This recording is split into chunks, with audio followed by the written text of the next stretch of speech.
What's going on, everybody? What's going on? What's going on? This is Leonard Miles, aka 2 Degrees in the CDL. Right now, coming through the perimeter, 285 around the Marietta area, heading home for the day. I actually got to come back up to a city called Peachtree City, and I gotta drop off some agricultural products to a vendor up in Peachtree City. So yeah, I'll be getting up tomorrow morning around about 6. I said Peachtree City from Columbus is probably about an hour and 15, an hour and 20 minutes. So I'll get up there, and I'll get unloaded, and then I'll just head right on back. And that'll be it for me for this week. This week just been a little busy overall. Haven't had time to post as much as I would have liked, but I definitely want to come on here today and do another video, a follow-up video, called this part 2, to be or not to be an owner-operator. So last night I laid over in Evansville, Indiana for the night. So this morning, got up and was getting checked out of my room and everything, and I seen another fellow trucker. We both on the elevator. He had his headset on. Everybody know, me in the trucking industry, you got that headset. We already know, like, hey, that's a trucker right there. So we having a conversation, with the brother. And I'm asking him where he's headed. He drives locally, around the southern Indiana area. He said he was doing OTR for about 6 months, which is what I do. I do OTR.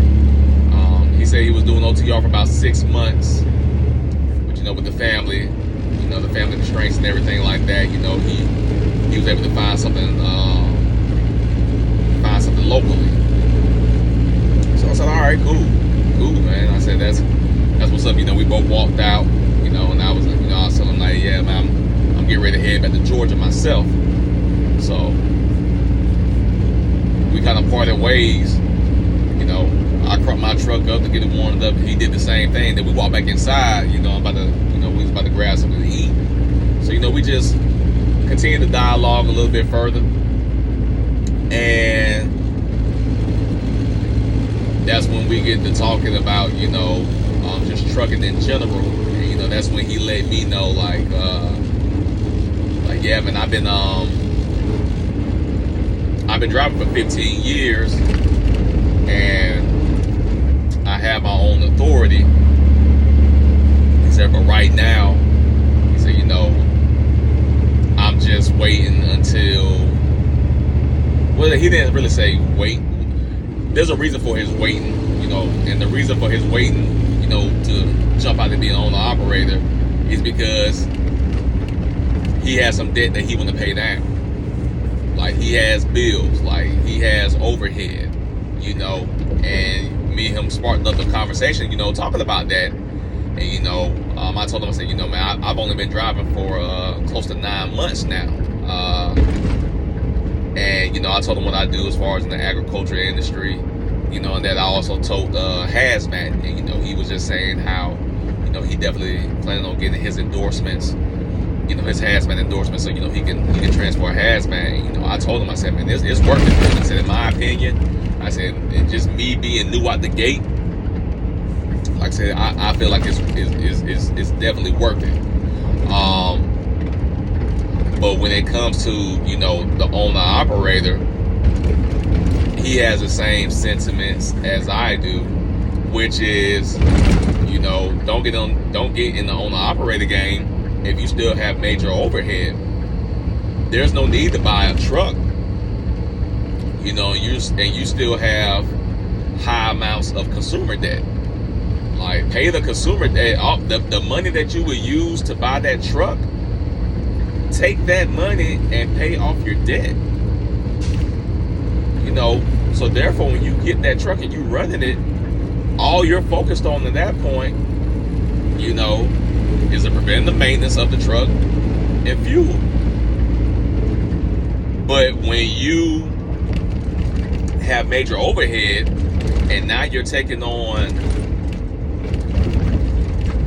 a truck and a trucking payment, especially if you don't get the truck outright. If you're just buying the truck and you have to pay a truck note, I mean, we already know what that can entail.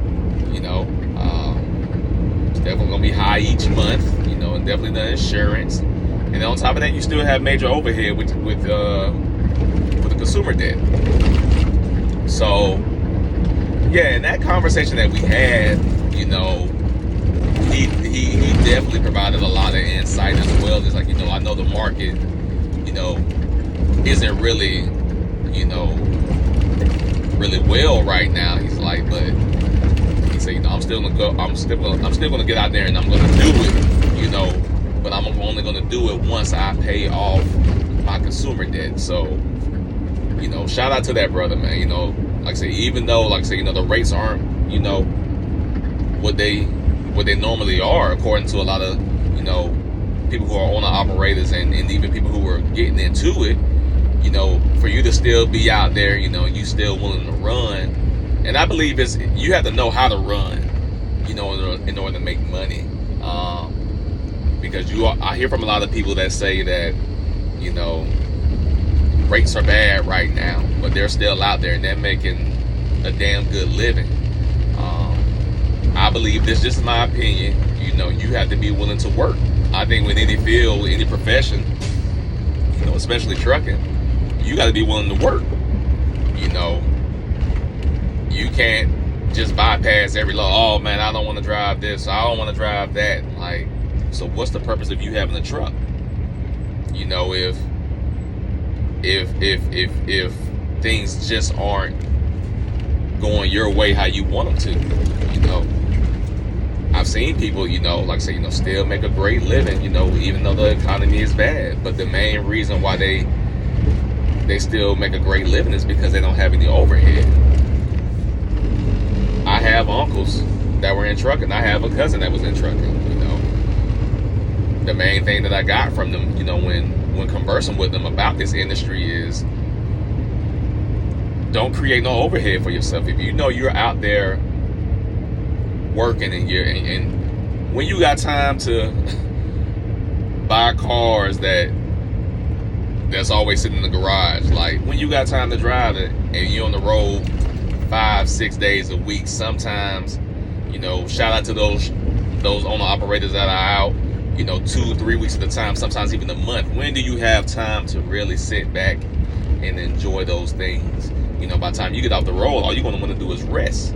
So a lot of owner operators that I talk to, you know, just at truck stops in general, you know, when I ask them what's the main reason why you're successful in this industry, you know, a lot of them, you know, they say like, man, I didn't create any more overhead for myself. Like, I didn't create any more overhead for myself. Like, I paid off bills and I didn't create any new ones. You know, I saved my money. I put money away, you know, for repairs and for the home life as well. You're like, you're gonna have trucking. You're gonna have trucking issues. You're gonna have issues with your truck. So do not expect to just, you know, get through this game, you know, and just think that your truck is gonna be fine. You know, that's what a lot of them told me, and I've experienced that already. Just even driving for BBS, you know, when my truck was down almost the whole month of September because of DEF system issues. They're fixed now, thank God. But yeah, I definitely had some issues even then. So, you know, I had to ask myself even then, it's like, man, if this was my truck, would I have the money, you know, to pay it? After a few repairs, yeah, I would have, but I know I would have had to come right back out here that month of October and really just hit the ground running, like if it was my truck. So yeah, the biggest thing overall, you know, and that's what I'm focusing on is pay what you owe. Like, I got bills to pay. Like, and because I know I got bills to pay, like, I knock those bills out because I know in the future I desire to be an owner operator, and I know I don't want to come in this industry with major overhead or really, you know, no overhead. So I just realized that, you know, I take different pieces from everybody who I encounter, you know, and I just continue to just sit down and I just continue to do my research, you know. But yeah, owner operator is definitely, you know, the lane that I plan on going to down the line. You know, I'm going to continue to get this experience under my belt with BVS. Shout out to BVS, Best Veterinary Solutions, out of Ellsworth, Iowa. Shout out to the company that I work for, a great organization. But yeah, that was definitely a great conversation that I had with that guy this morning.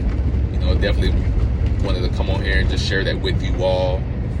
And I just want to know from owner operators, you know, who are in this industry, like, what has set you up for success, you know, in this industry, like pre-pandemic, post-pandemic. And, you know, for those, you know, who may have had to get out the industry, what would you tell new owner operators who are starting out, you know, the do's and don'ts? Because if you made mistakes, you know, even some people like myself that are new, we would still like to learn, you know, for whatever those mistakes were. So yeah, that's all that I got for right now. Like I said, you know, I'm just still coasting. Like I said, heading home. I'm in Fulton County now. The Transflow app says high theft area. Whenever I'm on this side or over on DeKalb County, it always hit me with the theft, high theft area. Secure your load and stuff, which I always do. But hey, man, luckily for me, man, I just keep it moving. But y'all let me know what y'all thinking about this video.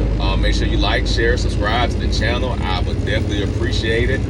I'm just out here just sharing my experience, you know, and, you know, just want to continue to make an impact in this industry just like every other trucker. But y'all be blessed and be safe.